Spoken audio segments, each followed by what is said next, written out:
The first night without Daniel felt strange to Emily. The house was the same. The walls held the same pictures, the same furniture filled the rooms, but the silence seemed to have grown heavier. Her husband had left that morning for a business trip in Seattle. A trip he had taken many times before. Yet this time it felt different. Maybe it was the weather. Maybe it was her own mood. But as she locked the door and turned off the lights that evening, a soft loneliness pressed on her chest. Max, their golden retriever, followed her closely. His nails clicked lightly against the wooden floor as if reminding her she wasn't entirely alone. She fixed herself a small dinner, something simple: pasta with vegetables. Normally, Daniel would sit across the table, making jokes about work, complaining about traffic, or sharing little details of his day. Tonight, there was only the sound of the fork against the plate and the soft hum of the refrigerator. Max sat nearby, watching her with his calm eyes, waiting for her to finish so he could curl up by her feet. After dinner, Emily put on soft music to fill the silence. The living room glowed with the golden light of a single lamp, and she pulled a blanket over herself on the couch. Max hopped up beside her, resting his head on her lap, and she stroked his fur without thinking. It surprised her how much comfort that small weight brought. For years she had thought of Max as simply their pet, but tonight she felt his presence more deeply. He wasn't just company. He was a listener, one who asked for nothing in return. The rain began tapping against the windows, steady and rhythmic, and Emily found herself talking to Max at first. It was small talk. "Did you miss him already?" she asked with a smile, as though Max could answer. But the longer she spoke, the more words came out. She told him about how empty the bed had felt when she lay down earlier, how she wished Daniel had said more before leaving, how sometimes she felt like her husband was already far away even when he was home. Max's ears twitched as if he understood every word, and his gentle stare encouraged her to go on. She laughed softly, shaking her head at herself. "Imagine me pouring my heart out to a dog," she whispered, but the laughter quickly faded into a sigh. The truth was, she needed to let it out. She needed someone or something that would not interrupt, argue, or dismiss her feelings. And Max, simply by being there, gave her that gift. Later, when the clock neared midnight, Emily rose from the couch and headed to bed. The sheets felt too cold without Daniel beside her. She turned to one side, then the other, pulling the blanket tightly around her. Max lay on the rug beside the bed, his breathing slow and steady. It comforted her more than she expected. She whispered goodnight to him, and for the first time since Daniel had left. She smiled, but as the lights went out and the room grew dark, a thought stirred quietly inside her. It wasn't something sharp or sudden, but a gentle awareness that her heart was asking for something more than what she had. She couldn't name it yet, but she felt it all the same. The rain outside grew stronger. The windows rattled softly. And in that sound she realized that silence, when paired with loneliness, could echo louder than any storm. She closed her eyes, one hand reaching down to touch Max's head. The comfort was small but real. She told herself she would be fine, that Daniel would return soon, and life would return to its rhythm. Yet deep inside, she knew this week would not pass quietly. Something was shifting within her, and it began with the simple act of being alone with only her dog, the rain, and her own thoughts to face. And so the first night in Daniel's absence ended not with sleep, but with a heart full of questions she had never dared to ask before. The morning came with a thin layer of fog resting over Portland. Emily tied her scarf, slipped on her coat, and clipped Max's leash. The park was only a few blocks away, and it had always been her place of escape. As she walked, the crisp air filled her lungs, and the sound of Max's paws against the damp ground was the only rhythm she followed. The streets were quiet, lined with orange leaves that had fallen overnight. When they reached the park, the world seemed painted in shades of gold and amber. Trees bent with the weight of autumn, their branches forming soft arches overhead. Children laughed in the distance, and joggers passed with polite nods. Emily returned the greetings, but her mind felt far away. Every step she took, she carried an ache she couldn't ignore. Daniel's absence wasn't new.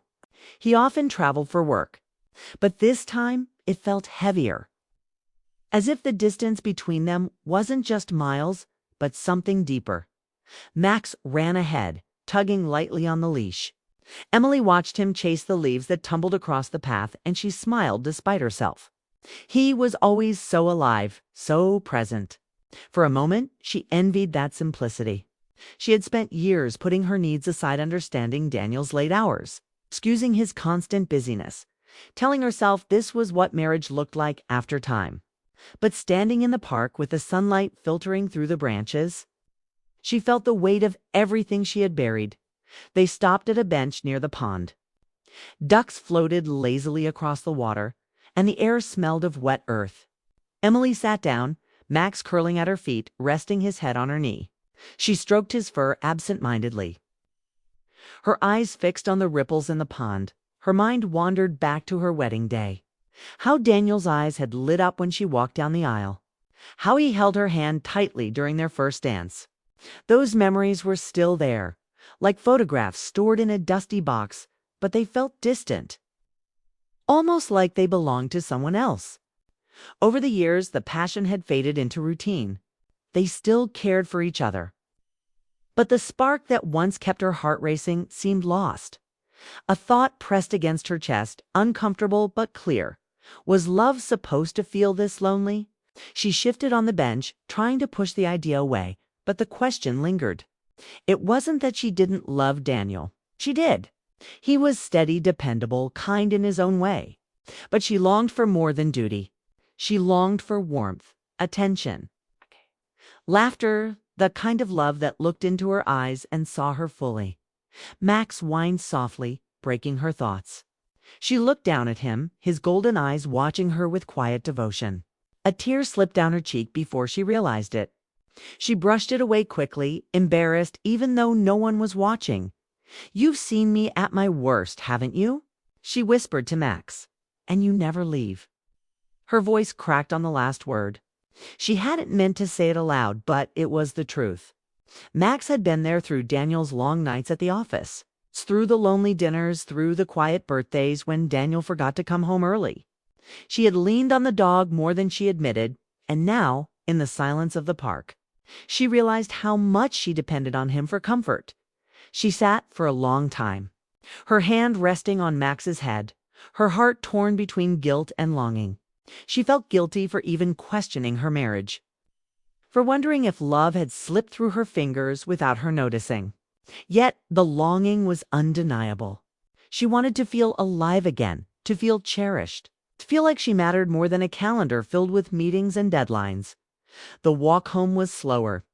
She noticed every detail, the way the leaves crunched under her boots, the way the air carried the smell of rain, the way Max stopped to sniff every corner as though the world was endlessly interesting. And she thought, when was the last time I looked at life with that kind of wonder? When was the last time Daniel looked at me that way? That night she sat by the fireplace with Max at her side. The flames flickered, casting soft shadows across the room. Emily pulled her knees to her chest and stared into the fire. Her words spilled out without warning. "You make me feel seen," she whispered. Her voice trembled as she said it. The words were meant for Daniel, though he wasn't there. But saying them to Max was easier. It was safe. He wouldn't judge her or turn away. He would simply listen, the way he always did. The crackling fire filled the silence. But Emily's heart was far from still. She realized she had uncovered something she couldn't push back down. A need, a longing, a truth she had avoided. She wanted more from her marriage. She wanted more from her life. And though she didn't know what would come next, she knew one thing for certain: she couldn't ignore it anymore. The fire burned lower. The room grew darker, and Max laid his head in her lap once again. Emily stroked his fur, lost in her thoughts. Her heart had opened a door she wasn't ready to close. And behind that door was a question that scared her more than silence ever could. What happens if nothing changes? She leaned back, her eyes heavy with unshed tears, and whispered into the quiet, "I don't want to be invisible anymore." The call came late in the evening. Emily had just finished washing the dishes when her phone lit up with Daniel's name. She dried her hands quickly and answered, her heart lifting slightly at the sound of his voice. But within moments, the hope faded. Daniel sounded rushed, his tone clipped and distracted. He talked about meetings that ran late, about an important dinner with colleagues, about how he had to get up early for another presentation. His words were practical, businesslike, as though he were reciting a list instead of speaking to his wife. Emily smiled where she was supposed to, asked a few gentle questions, and told him she hoped he wasn't working too hard. But inside, she felt the sharp sting of distance. The call ended with a quick "love you" from him, set almost as an afterthought, and the line went dead before she could answer properly. Emily set the phone down on the kitchen counter and stood there for a long moment, staring at the screen. The silence in the house seemed heavier after hearing his voice, 'cause it reminded her how far away he truly was. Max padded into the kitchen, his nails tapping lightly against the floor. He stopped at her feet and nudged her leg with his nose. Emily bent down, wrapping her arms around him as though he were the only thing holding her together.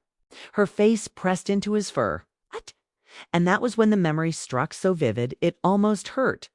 She remembered the early days of her marriage, when Daniel would surprise her with flowers just because, when he would take her hand in the middle of the grocery store and twirl her around as if they were on a dance floor, when laughter came easily between them.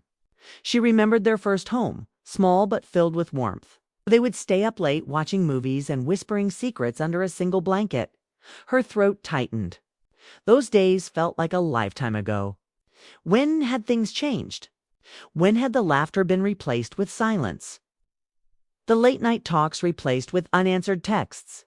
The gentle touches replaced with quick goodbyes at the door.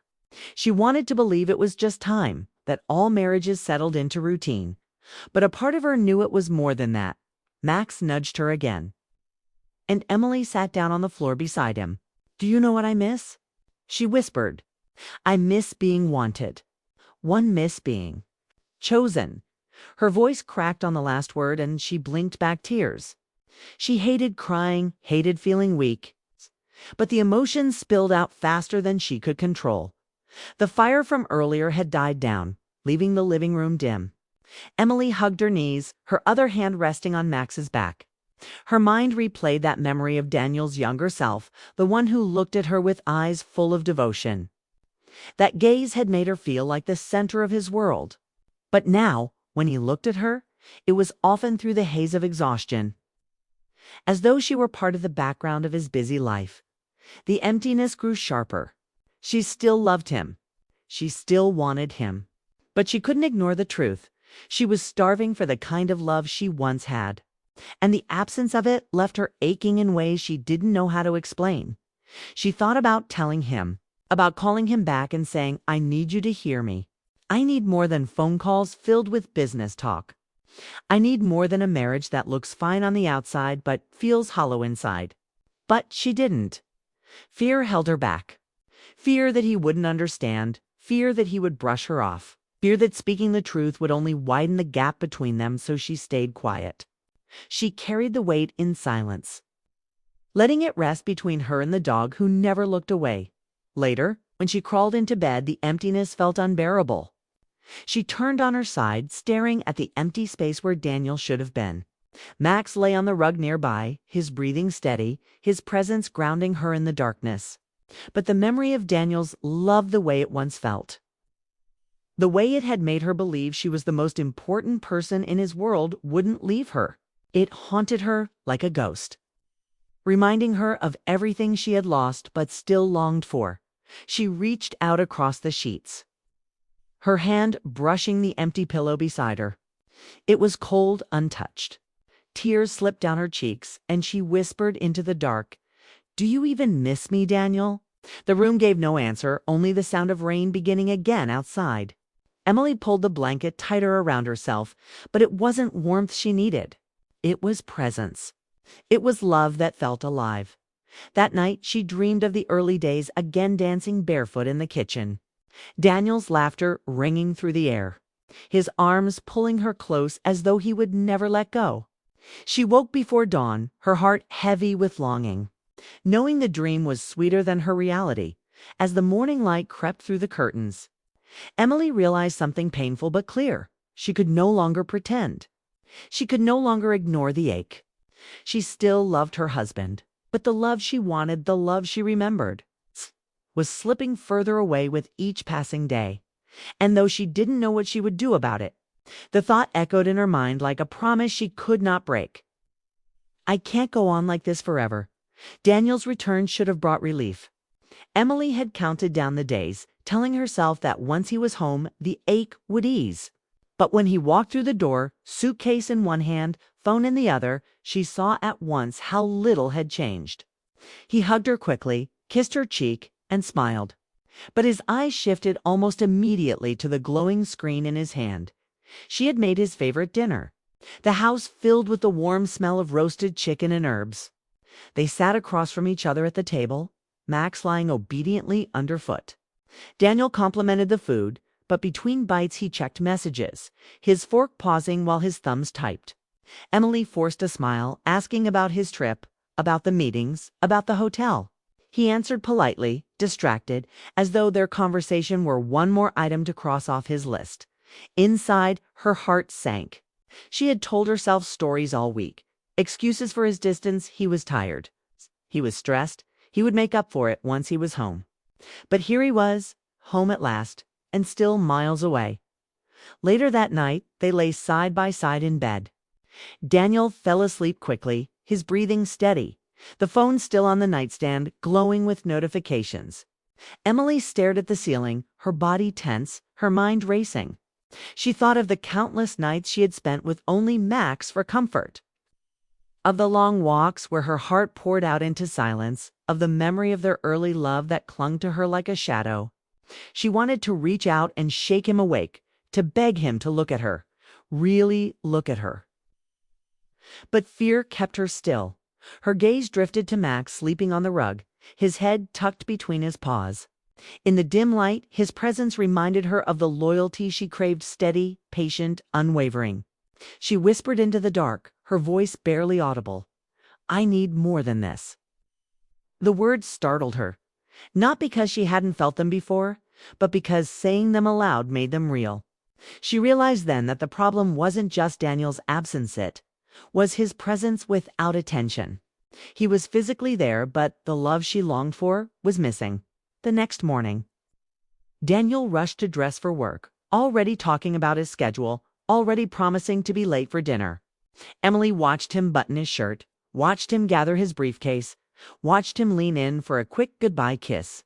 She almost stopped him at the door, almost told him everything she had been holding inside. But the words stuck in her throat, heavy and tangled. The door closed, and she was left with silence once again. Emily sat on the couch, staring at the empty space he had left behind. Max climbed up beside her, resting his head in her lap. She stroked his fur slowly, her heart torn between love and disappointment. She still cared for Daniel deeply, but she couldn't ignore the truth that had been building for days. She wanted more than a marriage that looked whole but felt hollow. That afternoon, as she walked with Max through the park again, the autumn air sharp against her skin, she thought about choices. She could stay silent, letting the years roll on in the same pattern, filling the gaps with her dog's companionship and her own quiet strength. Or she could risk everything by telling Daniel the truth that she needed his heart, not just his presence. Both paths frightened her. Silence meant safety, but also a slow fading of herself.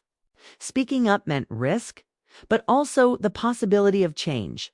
She paused on the path, the leaves crunching under her boots, Max tugging lightly at the leash. For the first time, she admitted to herself that she deserved to be seen, to be heard, to be loved in the way she had once been.